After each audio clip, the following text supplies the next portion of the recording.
This is the day the Lord has made. Let us rejoice and be glad in it. Good morning. Good morning. My name is John Kirkendall on behalf of the session and Pastor Jim Mitchell. I'm pleased to welcome you all to worship this morning. And thank you all for defying the terrible tyranny of the clock and daylight savings time and joining us to worship our great God this morning. There are a number of different announcements I want to call your attention to. These are all printed in the bulletin, and there are many that I will not mention, but youth group, which did not meet last week, will meet this week at 5 p.m. at the church.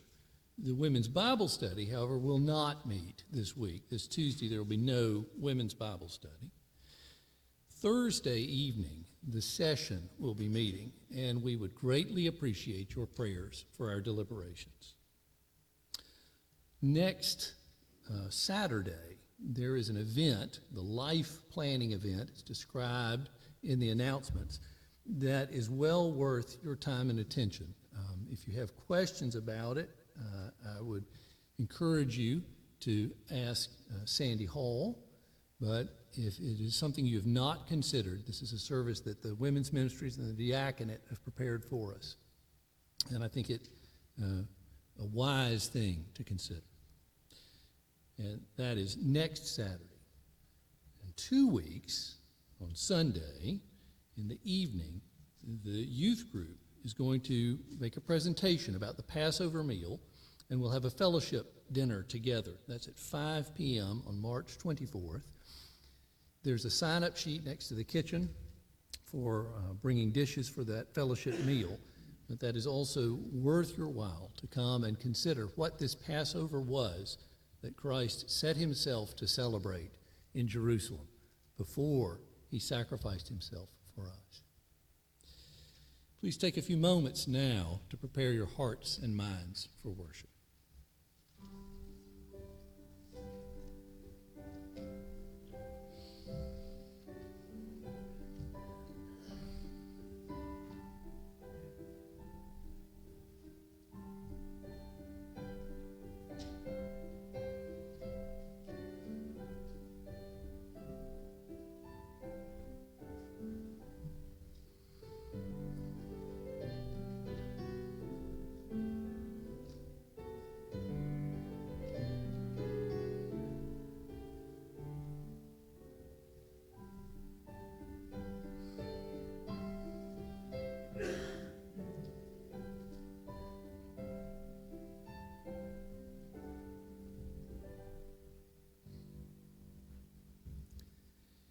My undergraduate students will tell you that I frequently will begin class with announcements and a prayer, and then get 5 minutes into a lecture and say, well, I just had an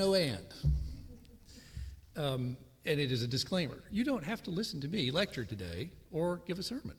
Instead, we have a guest pastor, Jeremy Kanan, will be preaching for us today. The Kanans have been worshiping with us for some time now, and Jeremy has filled this pulpit before. So pray for him as he brings God's word to us later this morning. Now, hear the word of the psalmist as we prepare for worship. It's Psalm 34, the first 3 verses. I will bless the Lord at all times. His praise shall continually be in my mouth. My soul makes its boast in the Lord. Let the humble hear and be glad. Oh, magnify the Lord with me, and let us exalt his name together. Please magnify the Lord with me now. Let's stand together and sing Trinity Hymnal number 165, Ye servants of God, your master proclaim.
Let's pray together.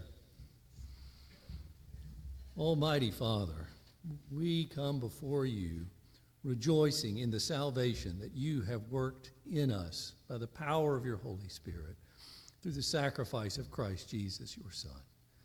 Lord, we praise you forever for the infinite love this shows. Fill us now with holy awe. Give us the strength and joy that comes only from your Spirit, that we may worship you in this hour in spirit and in truth.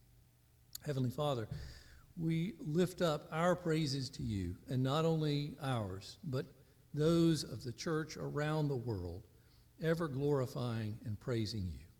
Lord, we now pray together the prayer that Christ taught his disciples to pray, saying, Our Father, who art in heaven, hallowed be thy name. Thy kingdom come, thy will be done, on earth as it is in heaven. Give us this day our daily bread, and forgive us our debts, as we forgive our debtors. And lead us not into temptation, but deliver us from evil. For thine is the kingdom, and the power, and the glory forever. Amen. You may be seated.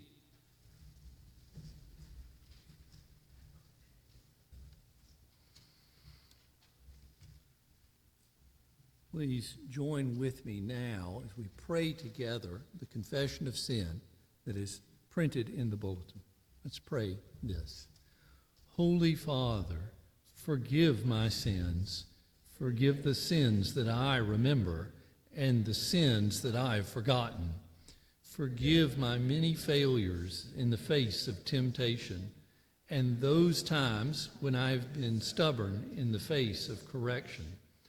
Forgive the times I've been proud of my own achievements and those when I have failed to boast in your works.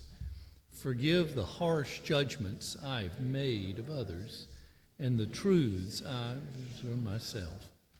Forgive the lies I've told to others and the truths I've avoided. Forgive me the pain I've caused others and the indulgence I've shown myself. Lord Jesus, have mercy on me and make me whole. In your precious name, amen. In his providence, God has provided a propitiation for our sin. Hear the assurance of pardon. If we say we have no sin, we deceive ourselves, and the truth is not in us. If we confess our sins, he is faithful and just to forgive us our sins and to cleanse us from all unrighteousness. If we say we have not sinned, we make him a liar, and his word is not in us. My little children, I am writing these things to you so that you may not sin. But if anyone does sin, we have an advocate with the Father, Jesus Christ, the righteous. Thanks be to God. The confession of faith, which is printed in the bulletin, comes from the Second Helvetic Confession. Would you please stand as I read the question, and we'll read the answer in unison. I'll point out that today is the first day of the Muslim observance of Ramadan, where the Muslims seek to find their own way to God. It is a month of rigorous fasting, but also celebration. They seek something they cannot achieve because they do not understand the providence of God. Christian, what do you understand by the providence of God? For Christ took upon himself and bore the sins of the world and satisfied divine justice.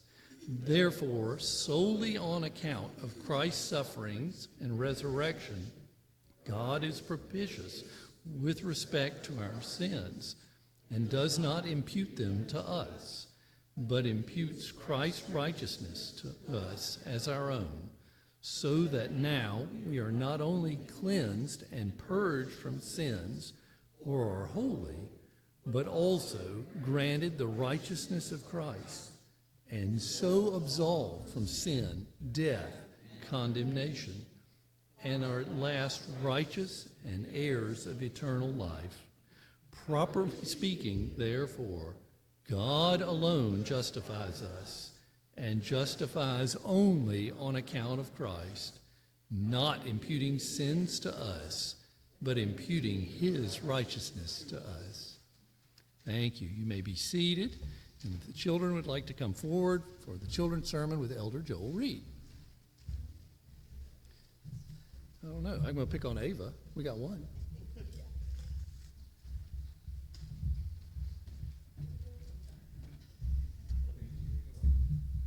appreciate you doing that, so I'm not here by myself, okay?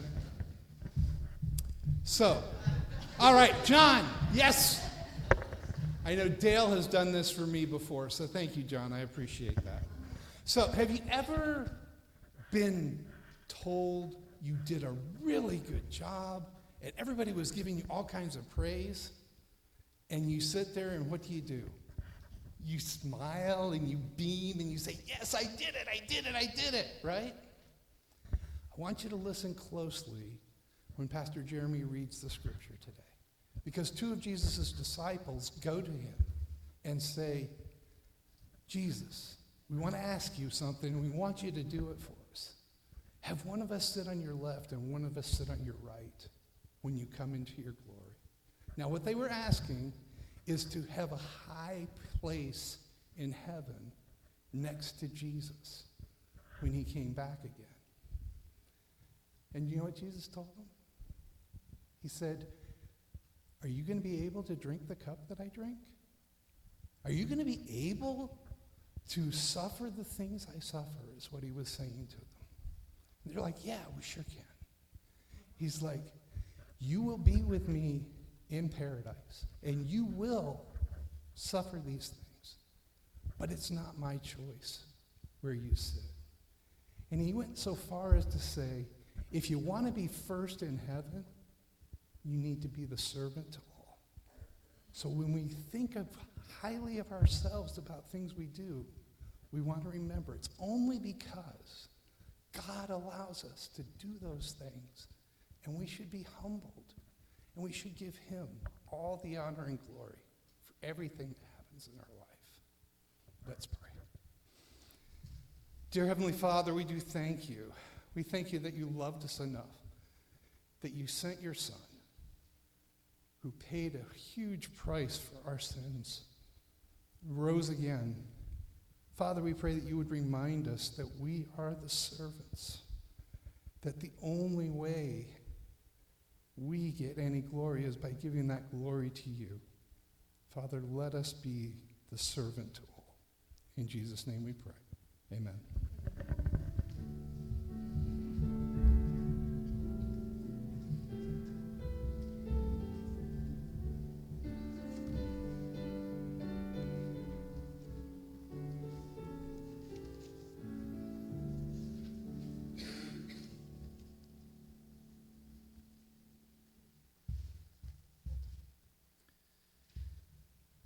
Scripture reading this morning comes from the first epistle of Peter, from chapter 4, verses 1 to 11.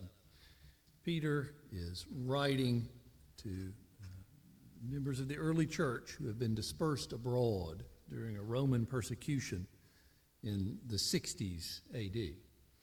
But Peter is also writing to the church in every age, for this is the word of God, inspired by the Holy Spirit. Here now from 1 Peter 4. Since therefore Christ suffered in the flesh, arm yourselves with the same way of thinking, for whoever has suffered in the flesh has ceased from sin, so as to live for the rest of time in the flesh, no longer for human passions, but for the will of God. For the time that is past suffices for doing what the Gentiles want to do, living in sensuality, passions, drunkenness, orgies, drinking parties, and lawless idolatry. With respect to this, they are surprised when you do not join them in the same flood of debauchery, and they malign you. But they will give account to him who is ready to judge the living and the dead.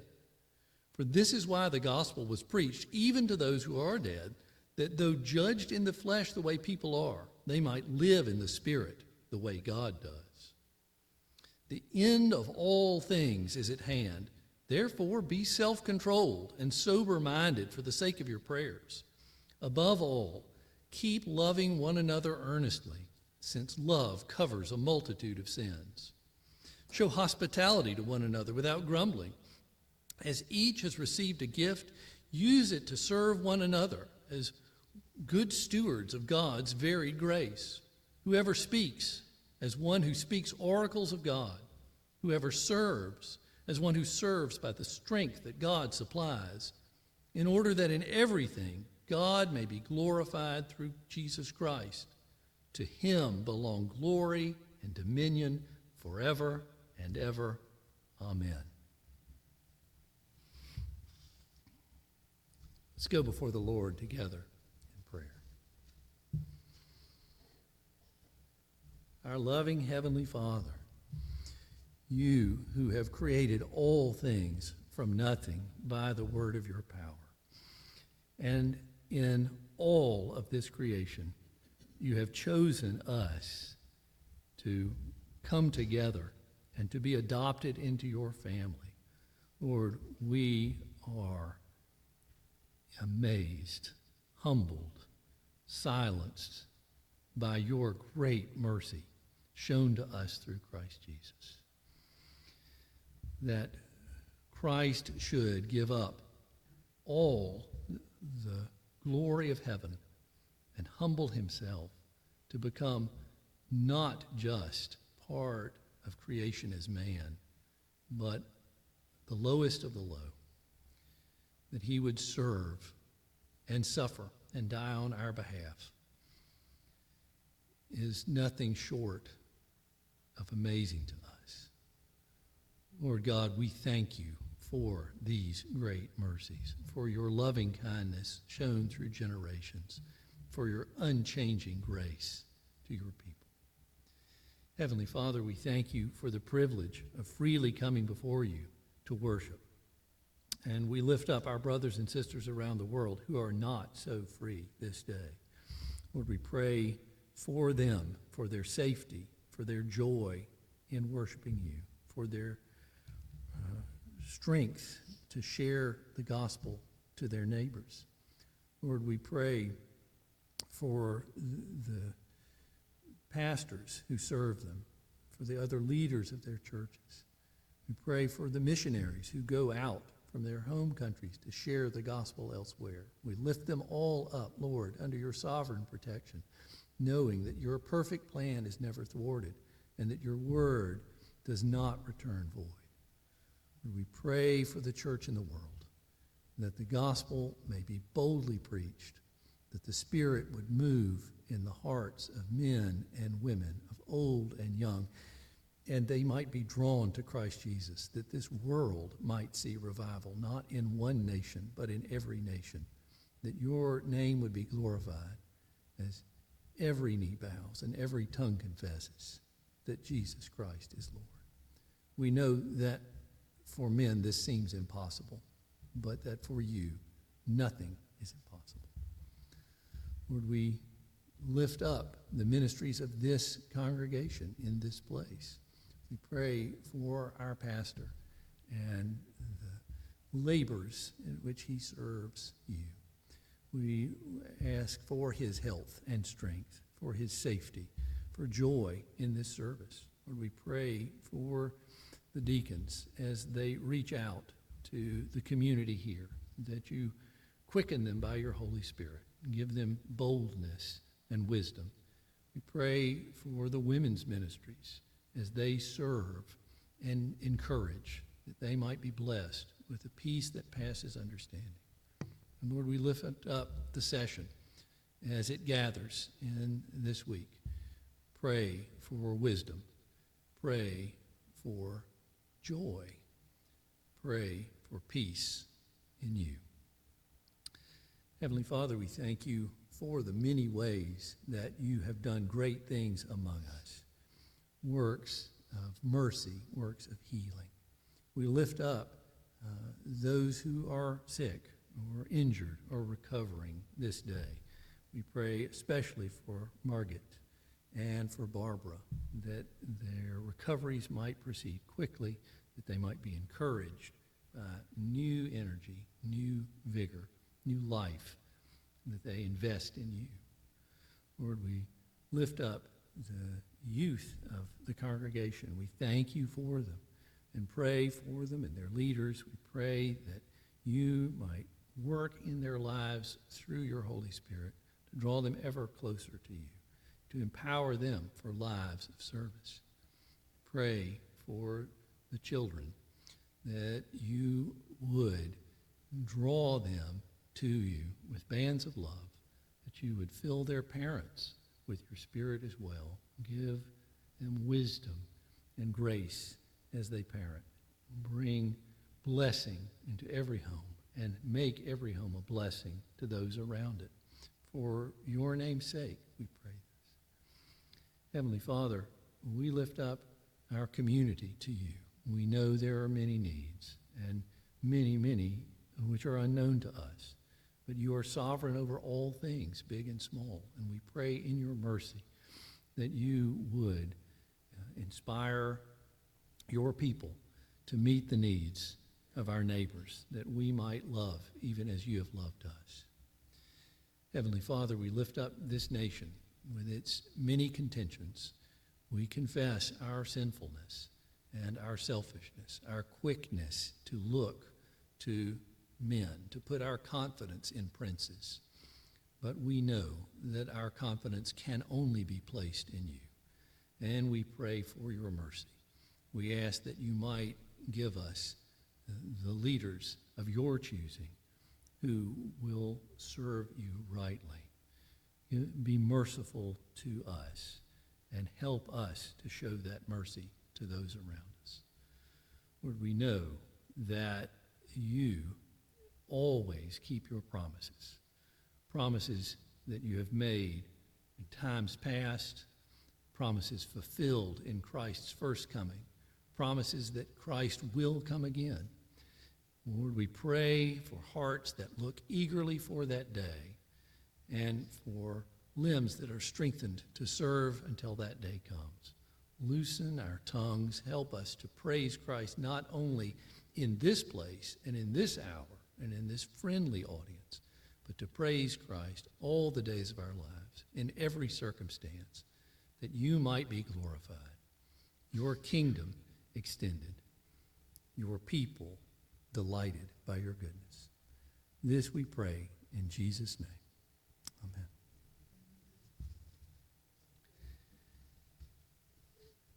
Please take your Trinity hymnals now, and we will stand and sing together hymn number 585, Take My Life and Let It Be.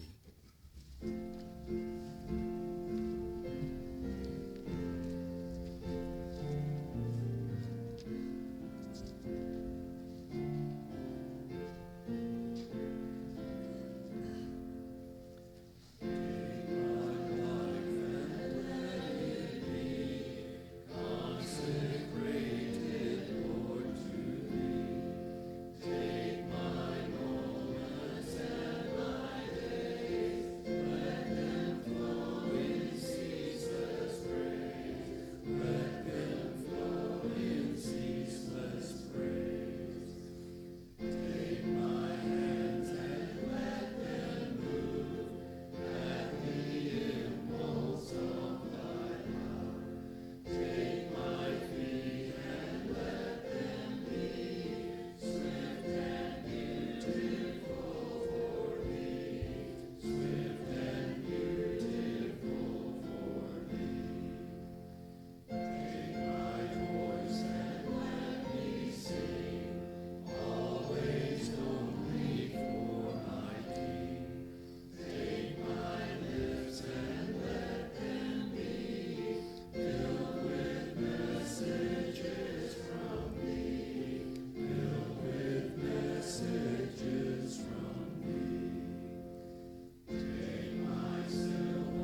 Lord, Almighty Father, I will be sensitive to your direction in all my giving, Lord.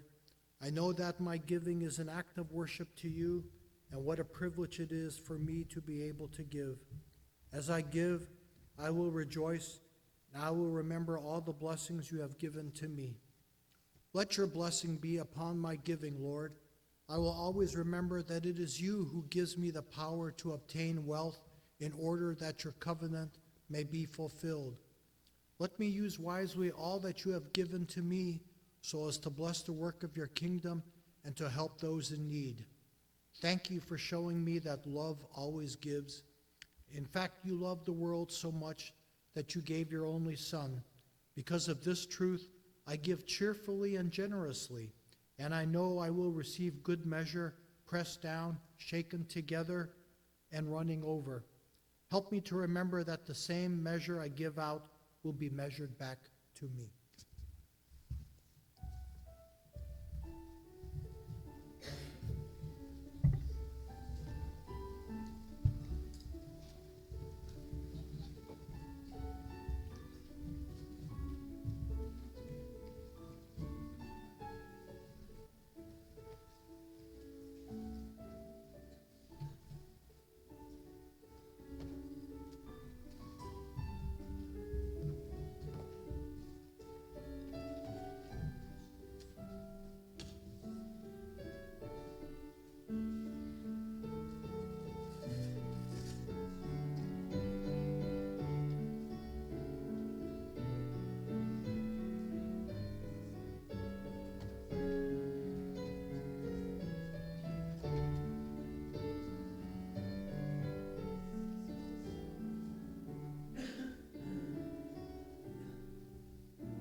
You may be seated.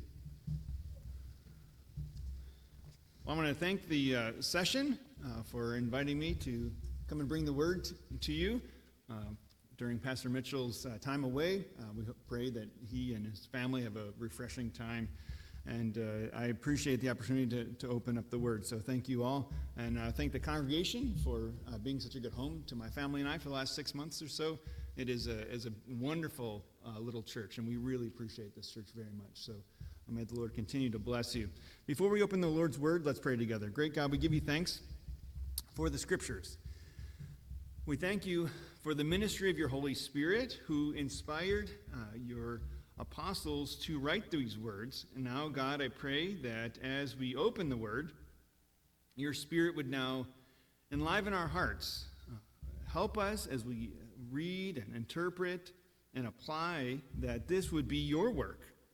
This is not just an intellectual exercise so that we know more about what the Bible says. Rather, along with knowing the scriptures, let our hearts be changed, let our lives be changed, let our conduct and our faith grow, and our love for you deepen even more and more. So now, as we open your word, give us eyes to see and ears to hear and hearts to understand. This we pray in Jesus' name. Amen. I'm going to be reading from Mark chapter 10, verses 35 to 44.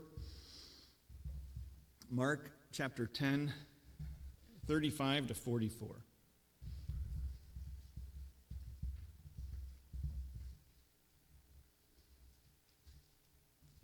Mark 10, 35 to 34, or to 44. And James and John, the sons of Zebedee, came to him and said to him, "Teacher, we want you to do for us whatever we ask of you." And he said to them, "What do you want me to do for you?" And they said to him, grant us to sit one at your right hand and one at your left, in your glory." And Jesus said to them, "You do not know what you are asking. Are you able to drink the cup that I drink, or to be baptized with the baptism with which I am baptized?" And they said to him, "We are able." And Jesus said to them, "The cup that I drink, you will drink, and with the baptism with which I am baptized, you will be baptized. But to sit at my right hand or my left is not mine to grant, but it is for those for whom it has been prepared." And when the 10 had heard it, they began to be indignant with James and John. And Jesus called them to him and said to them, "You know that those who are considered rulers of the Gentiles lord it over them, and their great ones exercise authority over them. But it shall not be so among you. But whoever would be great among you must be your servant. And whoever would be first among you must be slave of all. For even the Son of Man came not to be served, but to serve, and to give his life as a ransom for many." Amen to the reading of God's word. So, this, I've named a week ago, whenever I said what my sermon title would be, I said it was going to be gospel-oriented service, and that's still true. But to cut to the chase, the theme is going to be that our service, our work, our lifestyle must be shaped by the cross and the resurrection. So that's kind of, if you want to, he gave you a lot of white space on the backs. That's good. I'm going to flip around a lot in the scriptures to kind of clarify some points. And so if you want to just write down those scripture references so you don't have to flip back and forth with me, that might be helpful to you. But that's where we're going today, that our service, our lifestyle, the conduct of our lives must be shaped by the cross and the resurrection.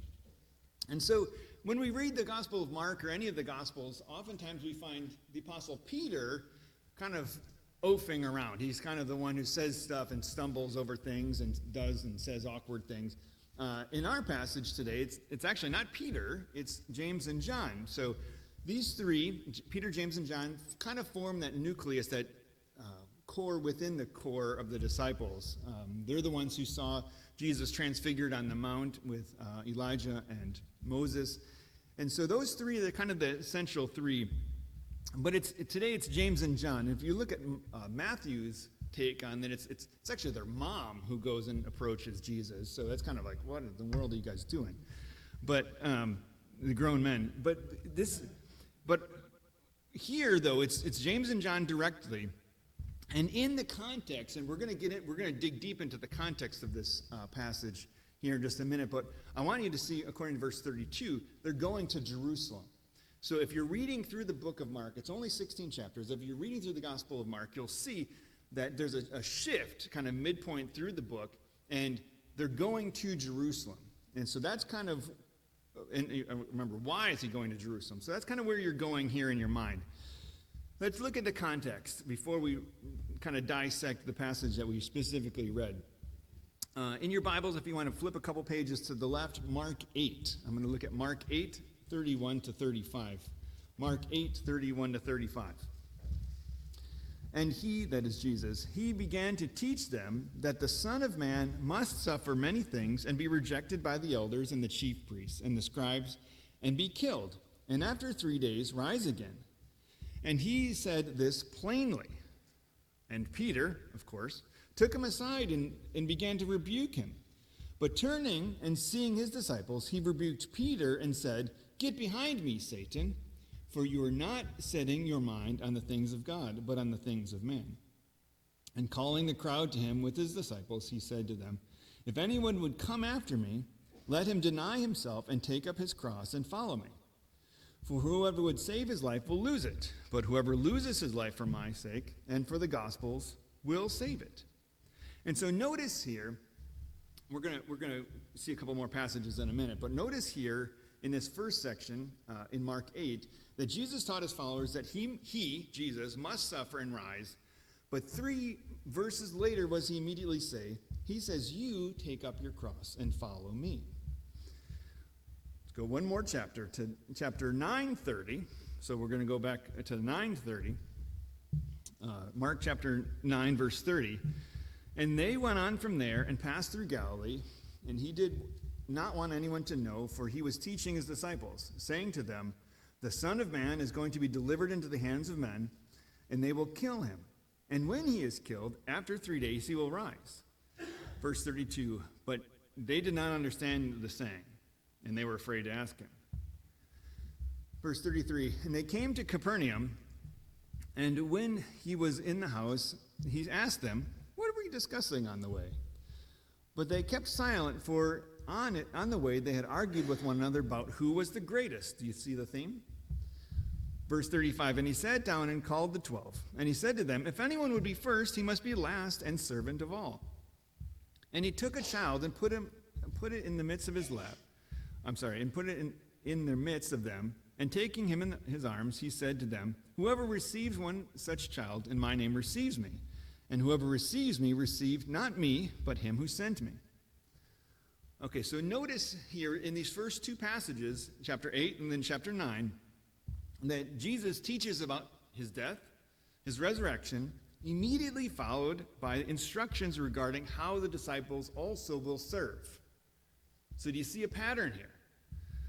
I'm going to die, I'm going to rise, you're going to serve. So notice that. Now, on to our main passage, chapter 10, the passage that we read. But I want to start at verse 32 this time. Mark chapter 10, starting at verse 32.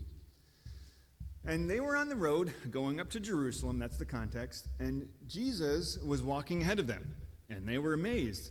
And those who followed were afraid. And taking the 12 again, he began to tell them what was going to happen to him. See, we're going up to Jerusalem, and the Son of Man will be delivered to the chief priests and the scribes, and they will condemn him to death and deliver him over to the Gentiles. And they will mock him and spit on him and flog him and kill him. And after 3 days he will rise. The third time now, 8, 9, and now chapter 10, Jesus is teaching about his suffering and resurrection. What does he immediately say? You've seen the pattern, right? How does Mark, the gospel writer here, follow up this teaching of Jesus?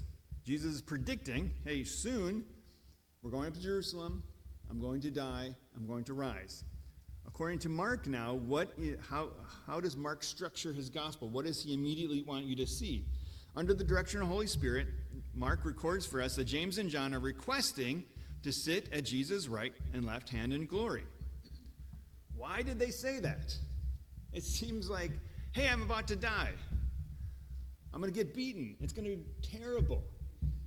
But I'm going to rise. Throughout all 3 instances, in 8, 9, and 10, what did Jesus call himself? How did he refer to himself? He refers to himself often as the Son of Man. The Son of Man is going to do this. The Son of Man is going to suffer. The Son of Man is going to rise. Why does he say that? Well, there's a lot of debate, but if we look back into the Old Testament, back into Daniel chapter 7 says this. Just write this down and look it up later. Daniel chapter 7, verse 13 and 14 says, this is Daniel speaking, I saw in the night visions, and behold, with the clouds of heaven there came one like the Son of Man. And he came to the Ancient of Days, that is very likely God the Father, and was presented before him. And to him was given dominion and glory and a kingdom, that all peoples, nations, and languages shall serve him.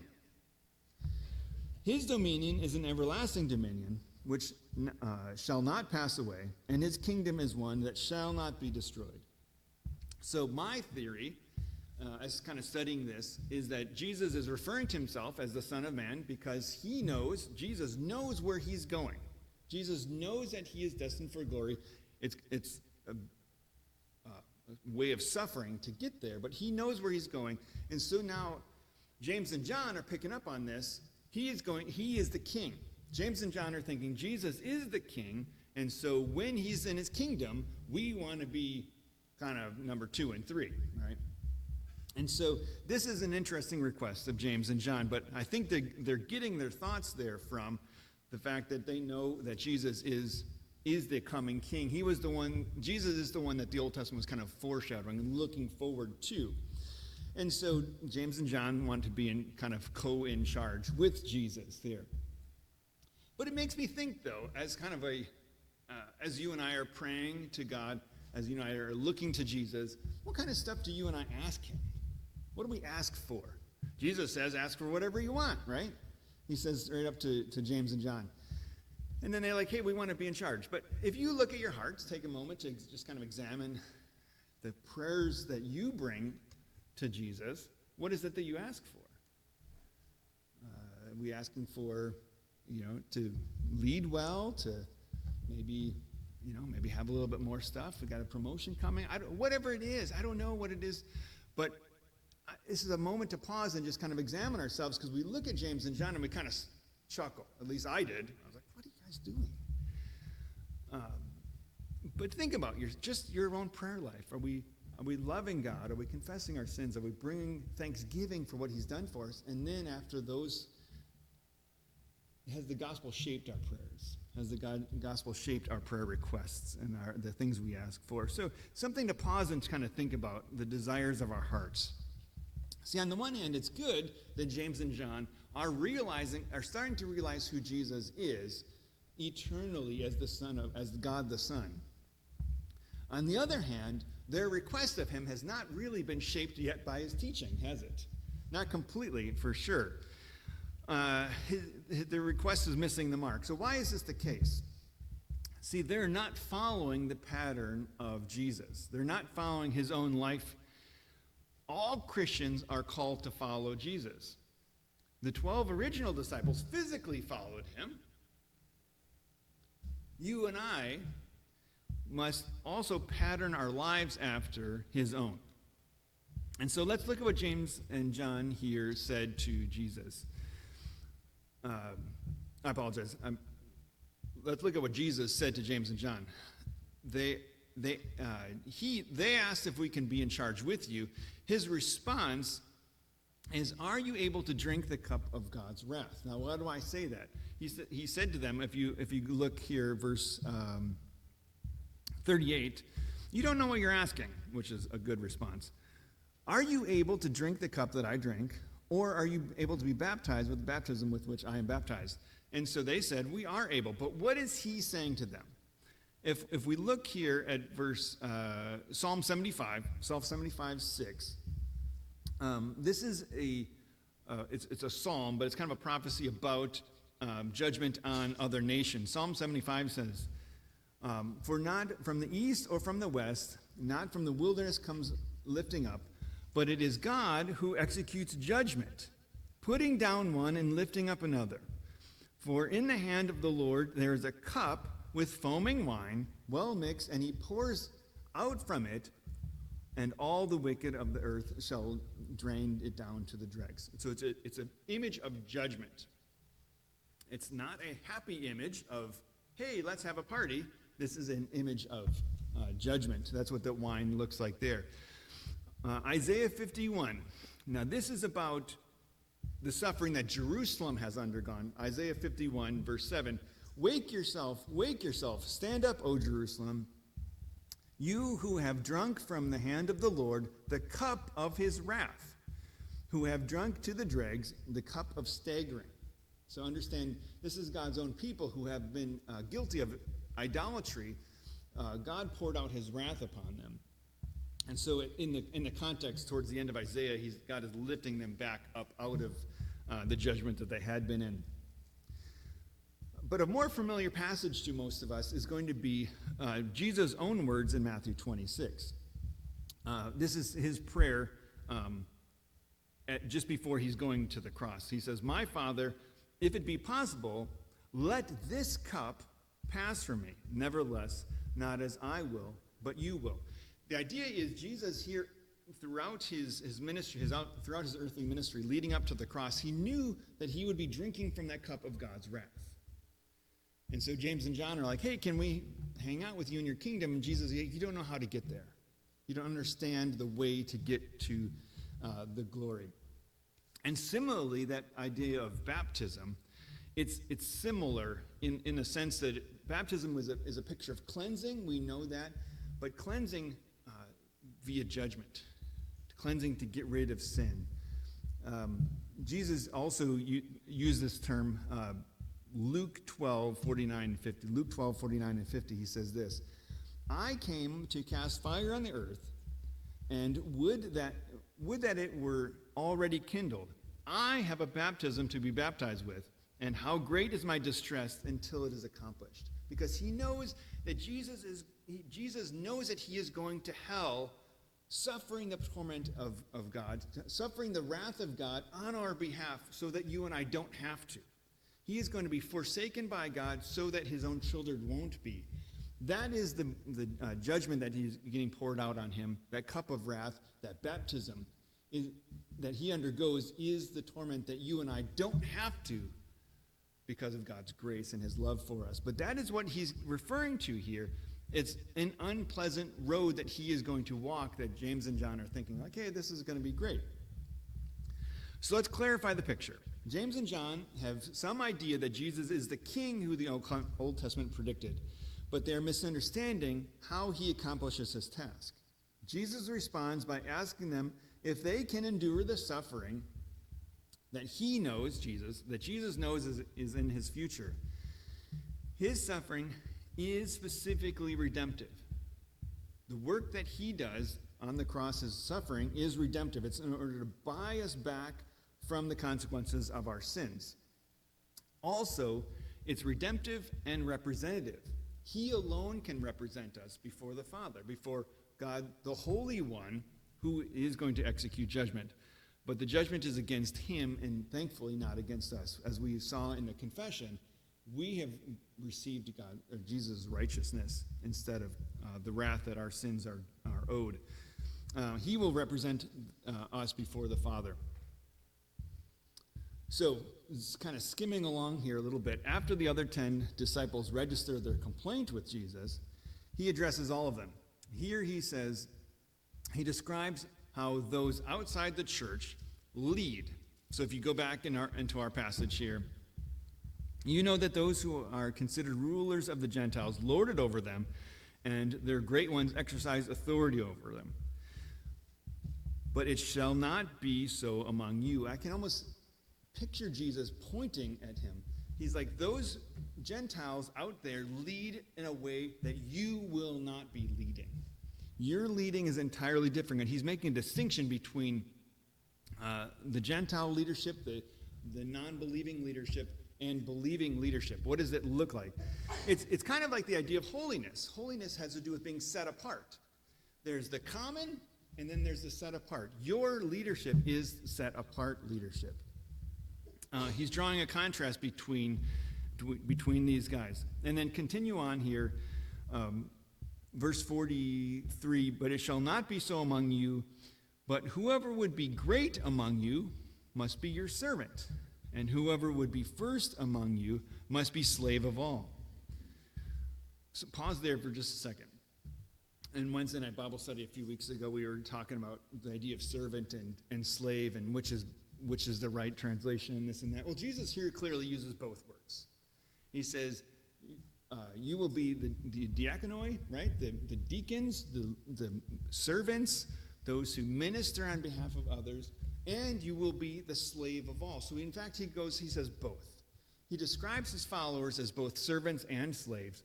And so our leadership, and I think every Christian is a leader, our leadership is entirely different than the world's leadership. But I want to hammer down on verse 45 for just a second. For even the Son of Man, there's that term that he uses again. Remember, the Son of Man in Daniel 7 will be served. But look at how he describes the Son of Man here in verse 45.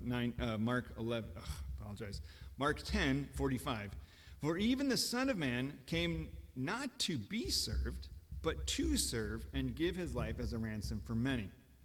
James and John want to be at Jesus' right and left hand, that Son of Man in Daniel 7. They want to be with him. Jesus says that's not how we get there. How we get there is through this. He's referring to himself as the Son of Man, which is that glorious Son of Man, but what characterizes the work of this Son of Man? Our lives must be shaped and modeled by Jesus himself. Think with me about what Jesus did. His suffering is redemptive. He must drink the cup of God's wrath in order to pay for our sins. When you and I suffer as Christians, we have a redemptive element. I'm not going to be able to pay for your sins, but there is a redemptive element to our suffering. All of our service, whenever you and I are loving our neighbor as ourselves, there is a giving. We're loving other people so that their best is met. What can we do in order to have a redemptive element in our serving of other people? I can't save you from your sins, but can I make your life better? Can I make the gospel more apparent in your life? Can I make Emmanuel more real? Can I make the presence of God felt in your life? And that's kind of what we're getting at here. We want to make other people's lives better, and as a demonstration of the redemption that is offered in Christ, because you and I have been redeemed by Christ so that we can show that off towards other people. Let's get back to that theme in Mark. Each of these three times, Mark 8, Mark 9, and then here in chapter 10, we see that Jesus predicts his death and resurrection. He immediately follows that up by his teaching his disciples that they must be servants as well. Mark is trying to teach us that our lives of service must be shaped by the cross. And the future resurrection, notice that. Notice the timeline, of course. The cross is followed by the resurrection. You and I probably will genuinely suffer now. We will serve one another. We will genuinely suffer. But knowing we do so in hope of the resurrection. Our lives must be patterned after Jesus. We will be in glory, but that glory is shaped and we go through the cross. And that is the pattern that we follow, not the reverse. Further, our suffering takes on meaning. As you think through other worldviews, as you think through other philosophies, other patterns of thought, other faiths even, meet your friends who have different beliefs than you do, ask them about suffering. What does suffering look like? What is the meaning of suffering for many people? They go to college and they learn philosophy and stuff like, well, suffering is meaningless. Suffering means this, whatever. Gospel-believing Christians have an answer to that question. Our suffering genuinely has meaning. Other worldviews out there can't answer that question or give an adequate reason for suffering. But as Christians, our faith, the core of our faith, is suffering, the suffering of Jesus. And so our suffering, the difficulties that you and I go through, are patterned after his. You and I have a ransom. Someone has died on our behalf. And so our faith, our suffering even, then takes on that pattern because of what Jesus has done for us. And so when you and I serve others, and even when we suffer, we do so as those with hope. Our lives are shaped by the cross and the resurrection, and this really is the Christian life. That word ransom, what is going on there? You and I were, past tense, slaves to sin. You and I were dead in our trespasses and sins.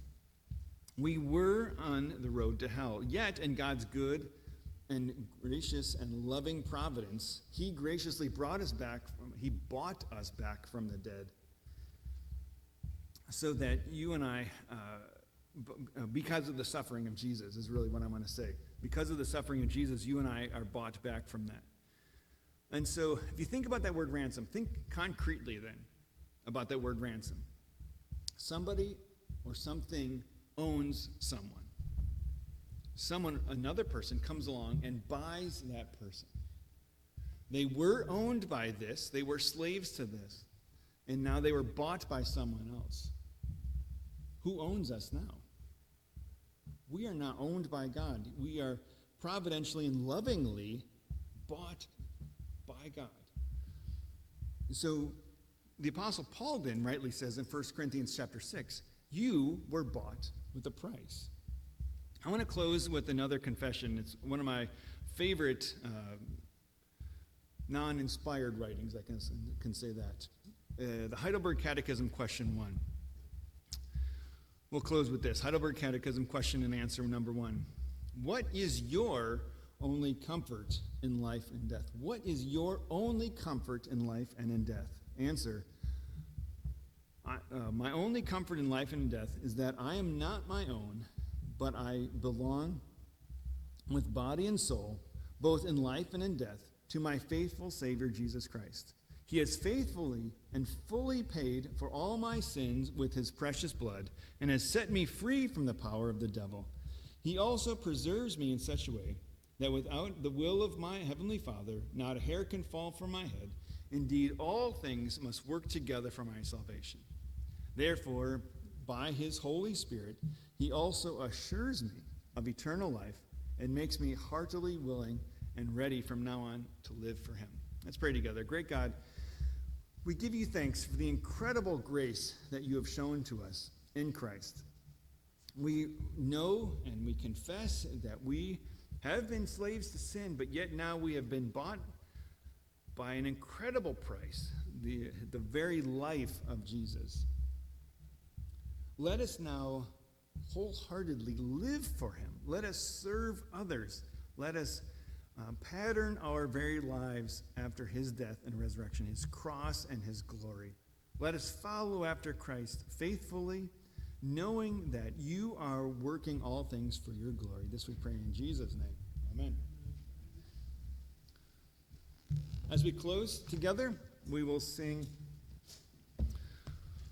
the hymn of the church, We Are God's People. Trinity hymnal number 355. Let's stand and sing hymn number 355.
now God's blessing. The grace of the Lord Jesus Christ, the love of God the Father, and the fellowship of the Holy Spirit be with each of you now and forever. Amen.